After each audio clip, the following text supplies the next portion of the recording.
Sage and Stowe in Homestead. If you have not met me yet, my name is Heather, and these are two of our pigs. We had raised two Kuni and American Guinea Hog crossed gilts this year. Not huge pigs at all, and this is all the meat that we got out of them. Now, unfortunately, for some reason our butcher said there wasn't much lard to render, and I don't know how true that is, to be honest. So we don't have any lard, which does disappoint me, but you can see the fat on some of these chops. This is stuff that I can cut off and render myself. As we go through the meat, I can cut off the fat, put it in the freezer, and render it when I have enough. But I am disappointed because I know that they had to have some fat on the inside of them if they have this much fat on the outside of them, and I really wish we had gotten back that leaf lard. It's one of the things that I was most looking forward to be honest. But we do have something that I was unable to get the last time we had our pigs processed, and that is breakfast sausage. So we got 25 pounds of breakfast sausage here, lots and lots of pork chops. I don't know what kind of poundage this is. Some short ribs, and then all the hams are uncured down there. I'm going to be putting those up in cans. All the rest of the meat I asked them to put aside in ground pork. I use this a lot to make meatballs with and to add it into any number of conglomerate meal that I make. And so we have 37 pounds of ground meat. The one thing that I don't have here right now, because it's not done being processed, is 20 pounds of bacon between the two pigs, and that's going to be plenty. The whole plan is for this meat, this pork, to last us a year until we process another couple of small pigs at the end of next year. So all told, what did we pay? We had paid initially $100 each for shake and bake when they were about, I think 4 to 6 months old. I can't remember exactly how old they were, but they were not super expensive. We like to grow our hogs in the growing season because we can grow them out on a lot of different scraps and things from the garden, and they like to eat grass as well, and that really helps cut down the feed cost. So all told, I think I probably spent on feed about $175 to $200. That was to grow shake and bake, but we also have a pet pig who is eating some of that feed. I'm not going to subtract what Chloe ate, our pet pig, because, you know, I think it was probably kind of negligible. I can tell now that shake and bake are gone that Chloe goes through much less feed and much less water than they did. In any case, they probably cost about $200 to feed throughout the year. I did buy commercial feed, and towards the end of their growing time, our neighbor did give us some feed that he had left over from his cattle.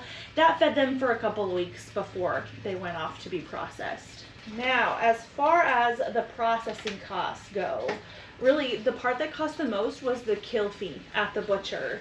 Each of them cost $80 to put down. And the two pigs together, their hanging weight was 204 pounds, which is so funny. That lets you know how small they really were, especially compared to a big market hog. And they charge 60 cents per pound to do the processing. Now, curing the bacon and things cost a little bit more, and then having this breakfast sausage process cost a little bit more. In total, to have the pigs processed was $335.65, and $160 of that was just the kill fee. So I did a little bit of math, and it looks like our pork cost us about $3.60 per pound, and that's just overall. Not the cheapest, that's for sure, and we are missing out on the lard, like I mentioned. One of the only reasons that we don't process our own pork here, I guess there's a couple reasons, but we don't have the confidence yet to do our own bacon. I'm sure that we'll get into cured meats and experimenting with that at some point. I know that we could do something like the breakfast sausage pretty easily, but also this time of year is really busy for us. We just had a bunch of baby goats born, and we are preparing to do our own goat butchering here. Throughout the winter, we also butcher a lot of our rabbits, and we're coming up on deer season, and so we've already got a lot that we're already doing ourselves here, so we are happy to support our local butcher. I do have questions for him about the lard though, but overall I am happy with what we got, and I think it's going to be delicious. What's awesome is that this has come back to us frozen, and so I can stock my freezer fully without worry about potentially creating some insulated pockets of meat in my freezer. If you are not aware, if you get a whole bunch of meat in and it is not already frozen, it's not smart to just fill your whole freezer full of it. Not only is that going to take your freezer a long time to cool down, but it can and will cool down the outside of a big mass of meat and kind of insulate that inside where the coldest air really can't get to it. And if the outside of that meat is frozen, the inside can very easily spoil. So it's nice that this is already all frozen solid and I can just load the freezer up. All right, so here we are at the freezer. The wasps are everywhere today, so I'm gonna try not to freak out. But I do still have some lard from the pigs that we had processed a couple of years ago, so there is that.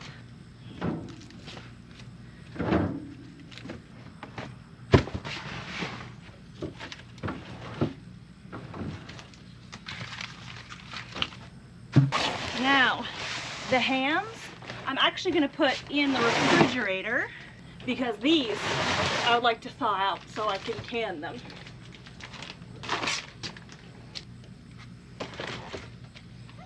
There we go, there's a freezer update, and we still have a lot of space.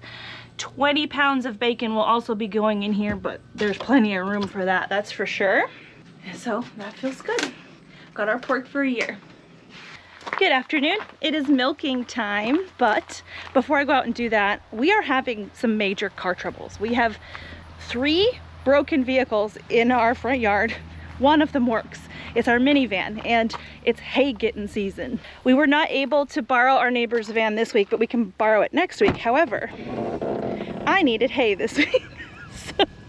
So I just wanted to show y'all what you could do if you needed to. This van is brand new to us, but I knew it was going to get used as a farm vehicle at some point. So we've got a tarp down, some beautiful hay. It smells amazing.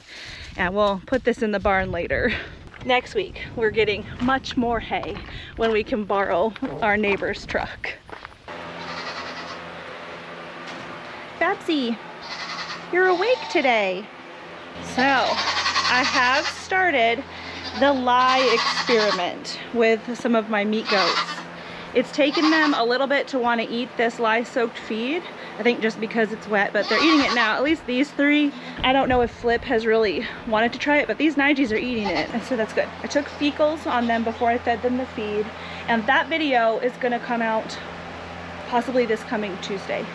It kind of just depends on how things fall together, but it's coming. Now, as far as milking, things are looking a little different lately. Hi, Winnie. How you doing? So we have our girls that kidded in springtime. I'm still milking them. And then I have my girls that just kidded, and I am putting them up on the stand. So far I haven't separated any babies out to do like a kid share, and I may not. One of the things that's really cool about the way that we do our milking schedule is that after my October girls kid, I still have spring milkers in milk, so I don't have like this huge need for milk at this time. I will have to dry off my spring milkers by mid-December so they can have a couple months before they have their babies to kind of recover and recoup their udder. And by then my fall kidders, which all kidded in the first 2 weeks of October, their babies will be 8 weeks old and weaned, or at least weanable. I am still gonna get all of them up on the stand though and make sure all the udders look good. Yeah, because Winnie's got a single and she looks just a little bit lopsided. Hey girl, you're probably not lopsided. Megan is coming tomorrow evening to grab Tempest and the 2 babies. Yes, she is, but I'll get you on the stand today. It's a little bit chaotic because there's a lot of goats coming up onto the stand. Some of them are very used to it and some of them are not as used to it, and it's a little bit of a kerfuffle.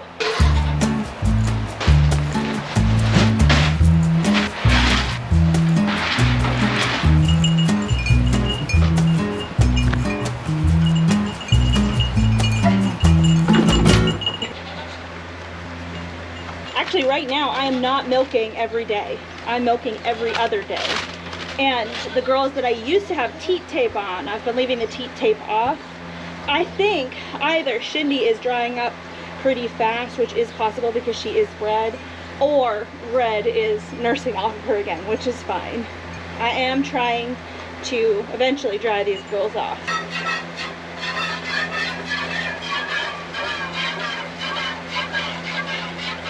Tizzy's bred as well, but she doesn't have any babies in the barn with her, so she's got more milk, that's for sure. Yes, Winnie, we'll get to you. Tizzy really has been my higher producer out of my mini La Manchas. That's why we kept Bear. One of the reasons. It's kind of nice looking at her for a first freshener too. Very nice to milk. Woo, no man. That was scary. She barely ever lifts her feet while I'm milking. Wow. Look at that. Good girl. That's both Tizzy and Shindy combined. But Shindy was like this much. Tizzy's the rest. I'm not milking Christine anymore. She's my retired La Mancha doe. She's done milking. She's still kind of nursing her granddaughter Frenzy, so we'll just leave her to that.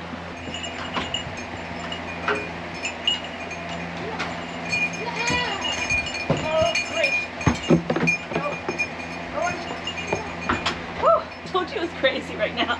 They haven't quite gotten into the new rhythm and the new order. Because Tempest is thin, she gets an extra 1/4 cup rice bran pellet.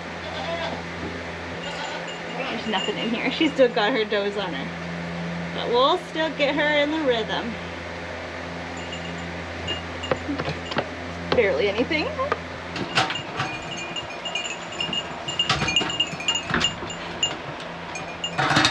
She's either drying up or Lil Miss is drinking. I think she's drying up. I haven't seen Lil Miss nursing at all. Sometimes they dry up a lot when they get bred, and sometimes they'll hang on to their milk supply pretty well.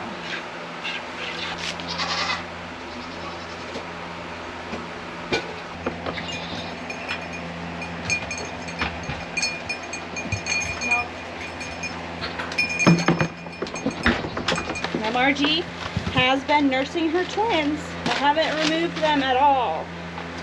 And she's got quite a bit in here for me. She is kind of holding it in for her twins. So it's taking a little bit of massage and then milk. And then massage and then milk. Stormy! Nope, not you yet.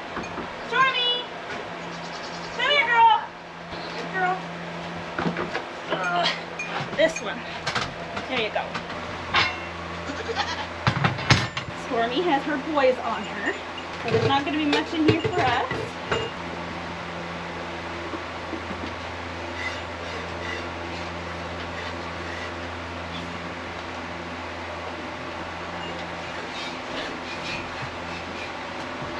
Even if we're not getting much, this is very good training for them. So that when it comes time to get a lot of milk out, it won't be that we're trying to get a lot of milk out while also trying to get them stand trained or remembering how the stand works. Nope. Good girl. She might need hobbles.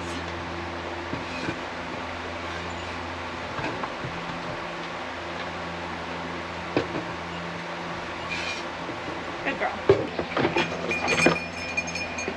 Foxy, come here. Come on, Foxy. There you go. Good girl. Back up. I noticed that Foxy's udder this side is bigger than the other side. I think her babies might have a preference. Either that or the bigger side is the side that the doe has been drinking off, and the smaller side is the side that the buck has been drinking off. Bucks will eat more, so I want to try to even her up.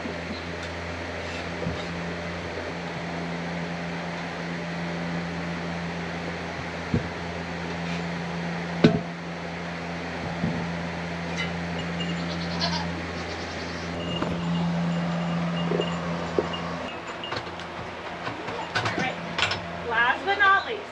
Come on, Winnie. Good girl. They always go to that stand. Listen.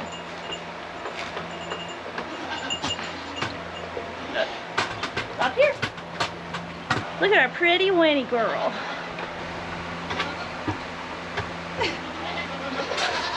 Alright, Win. This side's a little bit bigger. Right here.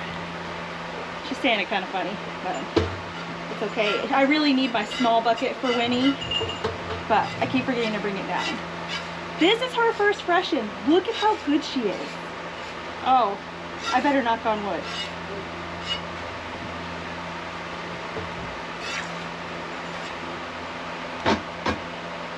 A little more. She's doing so good, you guys. Very, very pleasantly surprised. No milk stand training. She can't jump on it. I have to lift her onto it. That's okay. I'll be sure to show you if things change. Good girl, Winnie. Good girl.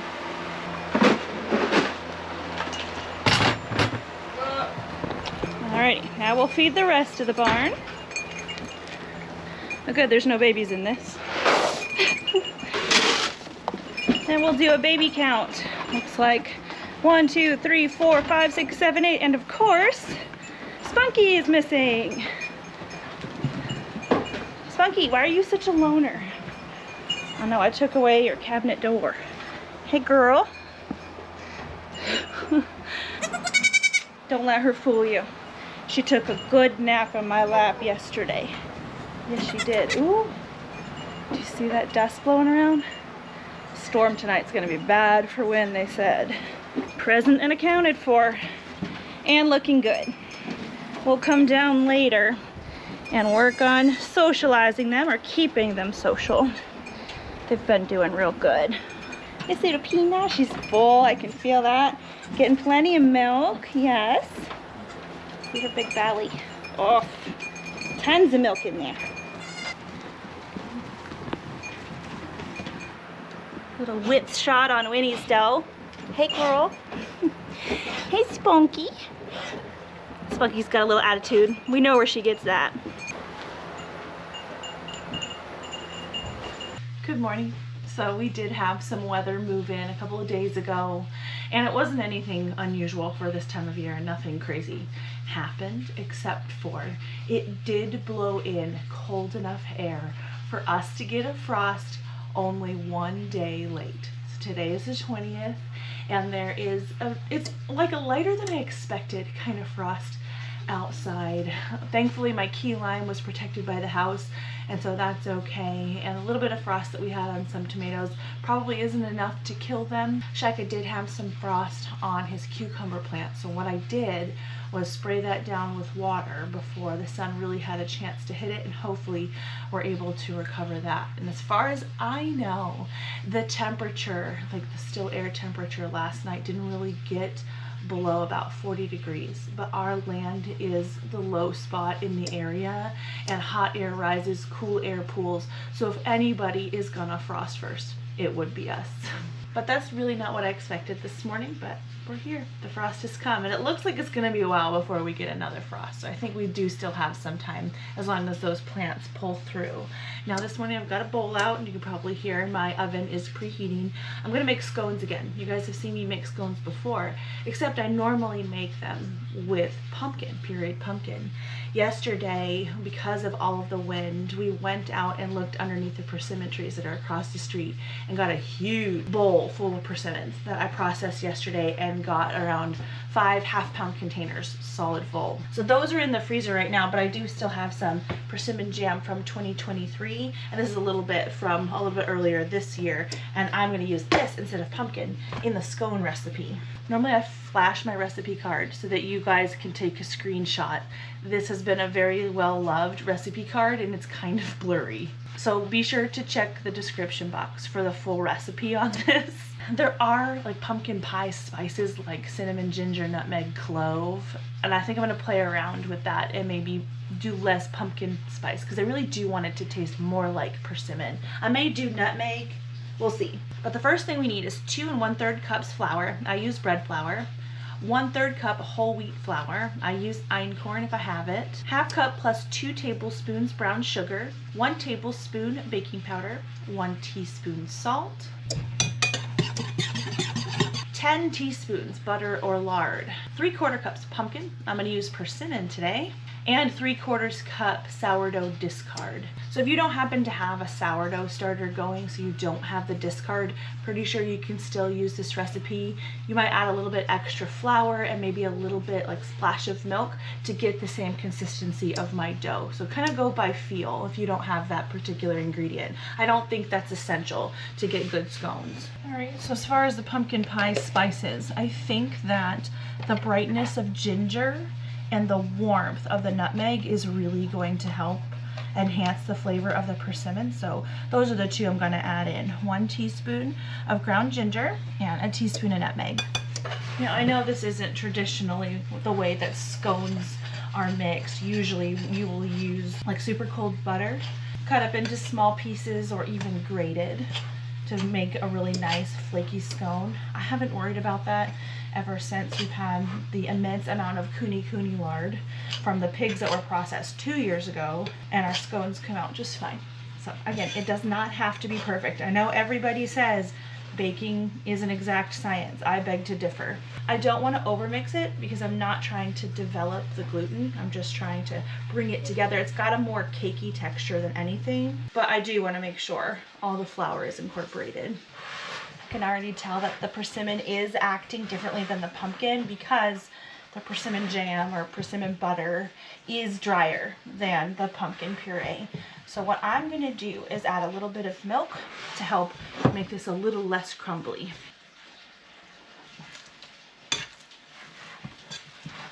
There we go. That's right.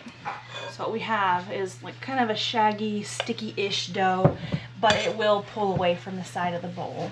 This little dough whisk was given to me by a friend pretty recently. I have a Danish dough whisk. Actually, you can see it right here, and I love it. This guy's even better because it's one piece and it's stainless. This one we've had to fix a few times because the end has fallen off, and it works, but this is better. There's no seams or anything, and it's really sturdy. I think she got it on Amazon. Light dusting of flour. Just gonna fold this flour in a little bit, and then we're going to make this into a round disc that's about 1 inch high. I think my recipe card says 1/2 inch to 3/4 inch thick. I've done about 1 inch thick for a long time. It's one of those things where you have your recipe card for reference, but a lot of times you deviate and don't follow it exactly. My scones are a little thicker than what I wrote there.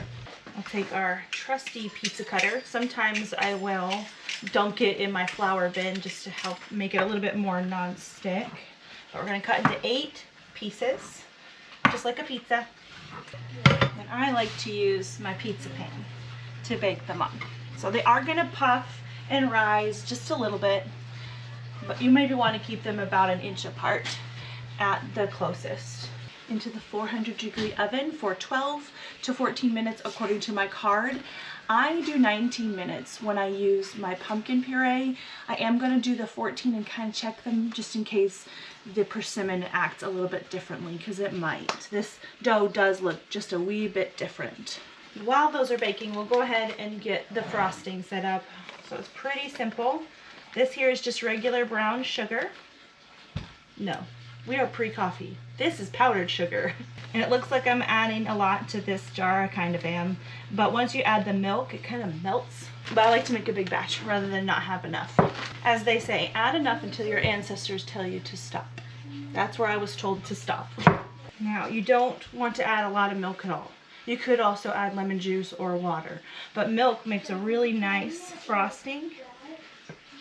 That might have been a tablespoon, and it also could have been too much, which is not a disaster. We can always add more powdered sugar. Mix it up. See how it kind of creates a dough? I do need a little bit more milk.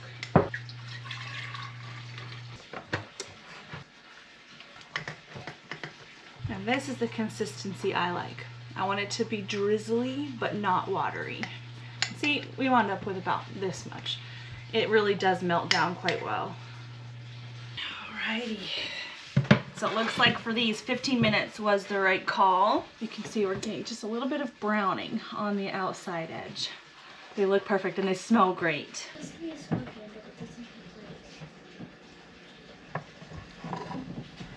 See, here is the texture on the inside. It's like a cake donut. Can you see that? So yummy.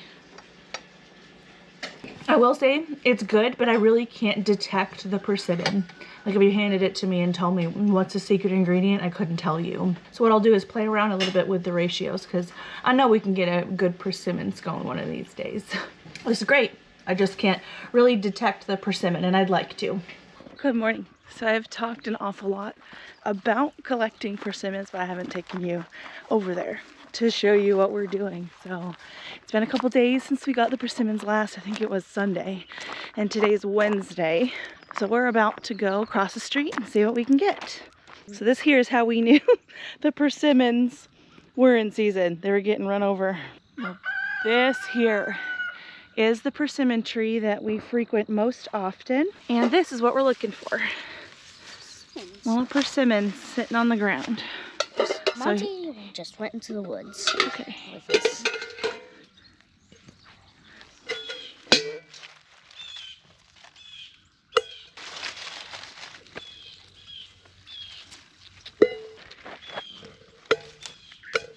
Now, one of the things is you have to beat the wildlife to the persimmons, and up to this point we have been doing a pretty good job at that. But today, of course, now that I've brought the camera, I am seeing far less persimmons, or good persimmons, on the ground. But we do have a few more trees up the road. I only found 5. Yeah, there's not that many over here. You've got 5. Okay. There's like 3 persimmon trees right here. Let's see. These ones are on the ground, but they're kind of firm. And what I really want is for them to be squishy and wrinkly like that, because if they are hard and firm, the tannins in them is going to be very off-putting. This looks like a whole branch that broke off, so those were not ready to fall. Probably happened in the storm the other day. Nothing over there, huh? But this. A golf ball.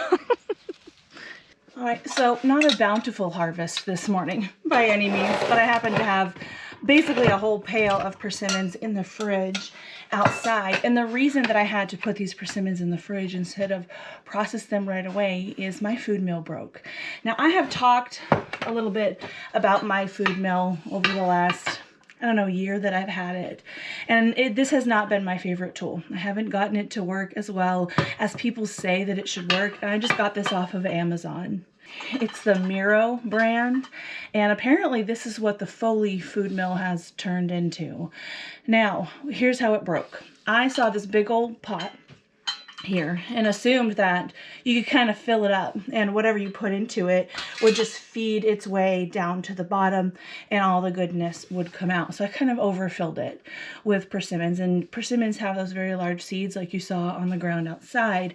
Problem being with this particular food mill, because it's such a thin metal, when you overfill it, this bottom metal flexes. And what ended up happening here is I got several cracks around this area of the food mill, and eventually this whole turning segment just kind of slammed down and popped out. And so I didn't even get to really use it for very long or really like it for the length of time that I had it. So I went online to see what am I doing wrong? What does everybody love about their food mills? And I figured it out. Everyone has a granny food mill. They've got one from forever ago when things were made properly. I even looked at buying one of these again because I'm like, I obviously did something wrong. I assumed it was user error. No, it was the food mill. So in looking at some of the reviews online of this particular food mill, a lot of people were saying the holes aren't as big as the one that my grandma had. It's not as sturdy as the one that my grandma had. It doesn't work as well as the one that my grandma had. And some people even described the food mill that their grandma had, the one with the wooden handle. So I went onto Etsy. I found grandma's food mill, someone else's grandma's food mill. This guy works.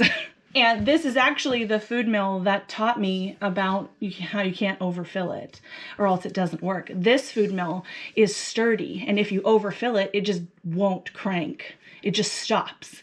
So I can't overfill this. And so it's much better made, and I have really enjoyed this food mill. And the holes are a tiny bit bigger. See, it's got the wooden handle. Very sturdy, a lot more sturdy. The bowl itself is smaller, but it doesn't matter because you can't fill the bowl all the way up anyway, at least not with the things that I've been processing. This particular bowl might be a little big. Yeah, it works. So what I'm gonna do with these persimmons is pop this top off, and then there's also this little sticky outy bit on the bottom. I have forgotten to pull this off before, and it doesn't matter, but it's just like a little tiny stick, and if you can get it out, that's probably better.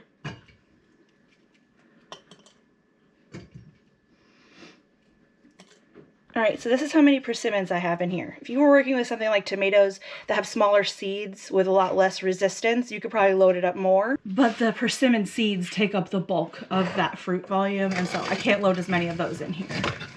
Let me just turn it.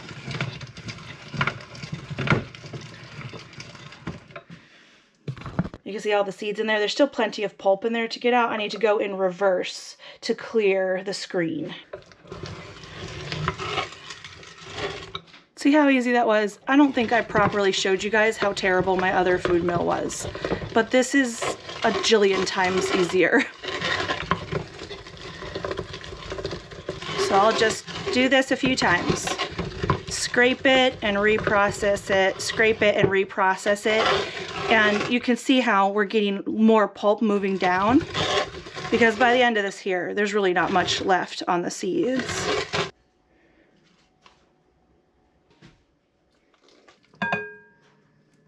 Now you just dump the seeds out, scrape off the bottom, and keep going.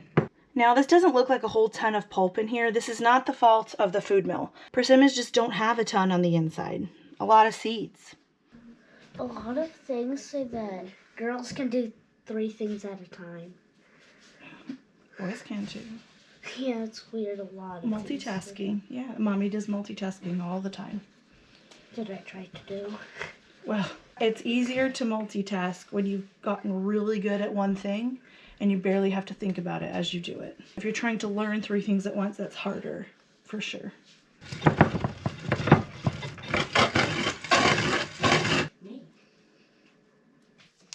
All right, so I got 3 of these half-pound containers plus a little bit out of those persimmons, which is pretty awesome if you ask me. So these ones are going to go in the freezer. I reuse these plastic freezer containers. They wash up and reuse quite well as long as you don't drop them when they're frozen and then they crack. And I just came over here and washed my brand new food mill that I love, and you can see in the middle we've got this really robust like donut where the paddle sinks down in. It's very hefty. You can tell that it's well made. And for contrast, here's the cheap one. There's just this oddly made and oddly set part down in the middle.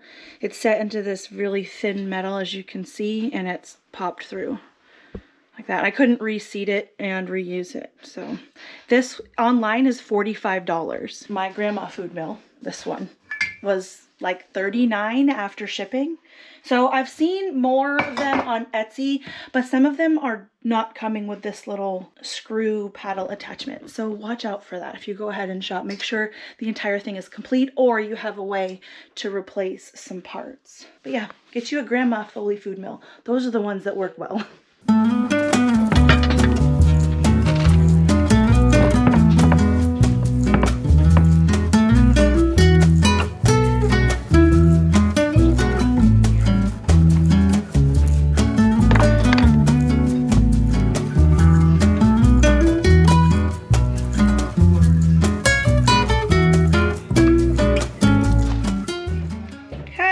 Hi. I didn't cut myself yet. That's good. Watch out. Don't cut me either. Daddy, we used those that thing that was bad for the mushing the berry thing. Yeah. And we used it for fishing, and we caught 9 at one time, and we had about 42 when we counted. Dang. All. That's a lot of. I counted them 5 times, and it was either 42 or 43. Yeah, it's a better minnow catcher than That's hilarious. persimmon Just don't crank the handle. squisher.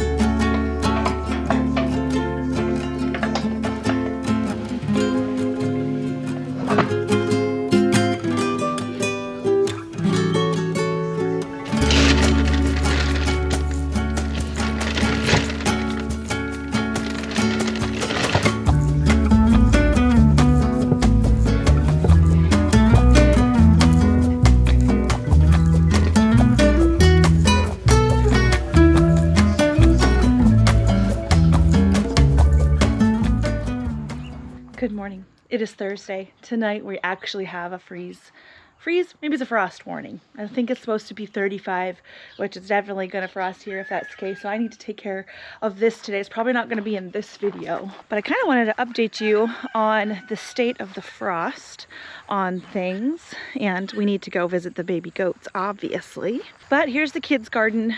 I was gonna say most, but I think all of it is frost tender. This guy was already dead before the frost, and these are the plants that I sprayed with water when they had a little bit of frost on them. So they're alive, but they won't be alive tomorrow.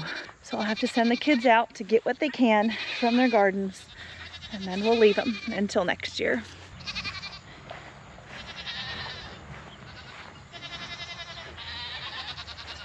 Oh, I see some babies out this morning.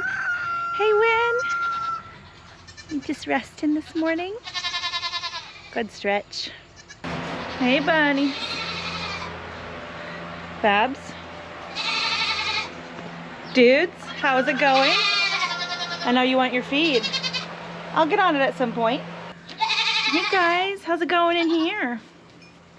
I did put out the protein pails since it's not 1,000,000 degrees out anymore. We won't worry about babies sinking into them. But if you see kind of some brown noses, that's what that is. All right, let's count our babies. 1, 2, 3, 4, 5, 6, 7. There were 9, but Megan came and got Tempest and her 2 does on Sunday. And so they are settling in nicely in their new home, which is awesome. Dude, you are getting too big for this. Yes, you are. Get down. Hey, sweetie. She's coming around. Don't let her fool you. Margie's boys don't really let me touch them, but not really surprised. We haven't spent a lot of time trying. Hey, Foxy. I see you've lost your collar. Where did that go? Hey, Miss Thing. How's it going? What a sweetie this little girl is. She's such a sweetie. I kind of thought we'd have some big babies in our laps too, but the little babies is what I'm sitting down here for. Hi. I'm going to snuggle the little babies. Yeah. You got them all. Oh no, you're such a good girl. Look at her licking. Are you licking? She's so cute. She's so cute, yes. This is my view right now. It's pretty good, if you ask me. Listen, I would like to attract smaller children. Okay, we need to socialize the smaller children. Hey, Mochi, you're being a good boy. Yes, you are. They're loving that protein pail. The Bucks have one too. Maybe I should move into the other area where the other babies are.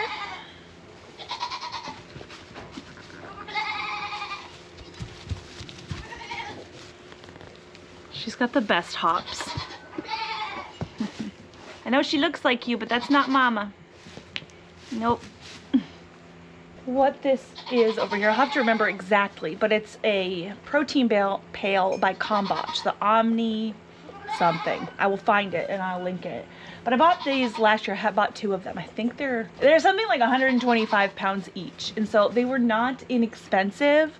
But what I was able to do is store them in the overflow part of the barn over the summer, because when these pails get warm, the molasses in them softens up a lot and goats can get stuck, and it's a whole thing. And in the summertime, we don't tend to need the protein boost. This is more for winter times when our forages are less good. So yeah, I just took it out of storage, brushed it off a little bit. It was a little bit dusty. There was like a spider or 2 in them, but they stored really nicely and they are loving it. Look at that tongue, girl. Is that yummy? Yeah. We'll have to go check and see how the boys are doing with theirs, but I want to get some more babies in my lap. Well, hey, President Snow. How are ya? Suspicious? That's okay. Is that good? Yeah. I see you followed me back over here. Red girl. No. She funny looking, huh? Is she funny looking with the no ears and the dingles on the neck, huh? Yeah, she's silly.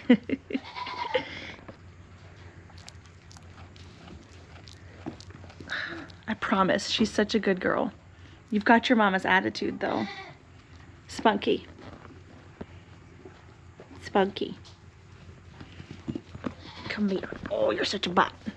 Levi made a good point. I said, I don't know why that one goat is the only one who was a little bit standoffish. And she also kind of doesn't necessarily hang out with the other babies a whole lot. And he said, well, she's always been an only child. She didn't even have to share a womb with anyone. And I was like, you're right. That's it. Oh, da. What are you doing? Just chill. That feel good. Oh, it's funky.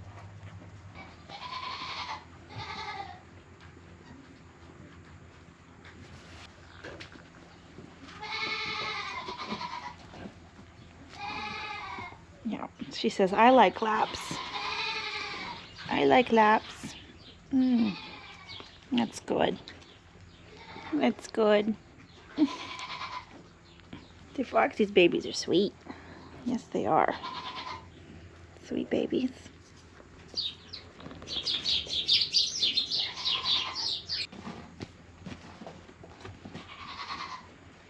This here is my most standoffish baby from springtime. She's gonna grace us with her presence. That's nice, Melee.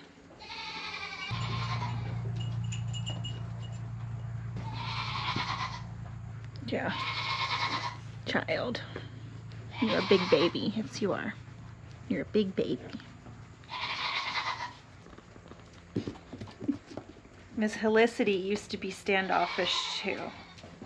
Clearly, she's not anymore. She's sweet, just like her mama. Her mom is Talia, that goat that we lost to Clostridial bloom earlier in the year. So we're blessed to have Helicity. We've got Gail too, but Gail is not like this. You've turned into a lap goat. I accept. But remember, I'm trying to socialize the babies. Thank you. Oh, what happened?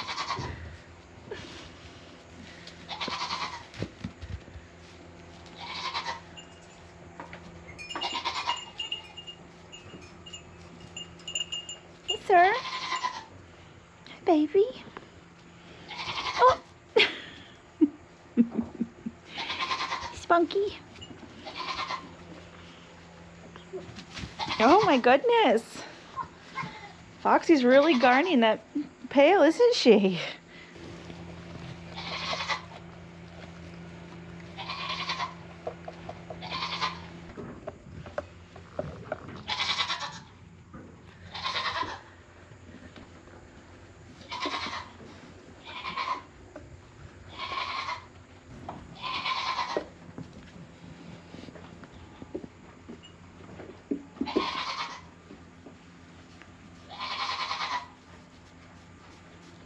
Spunky does need a little bit more work. She's not as bad as her mama was, that's for sure.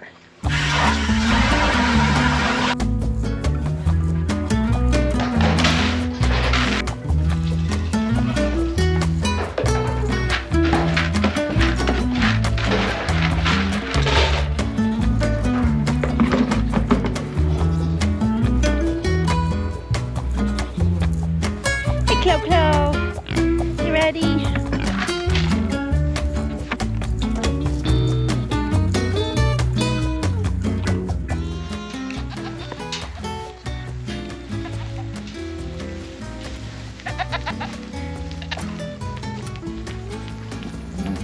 Farrell, are you guarding your house? I'm coming in.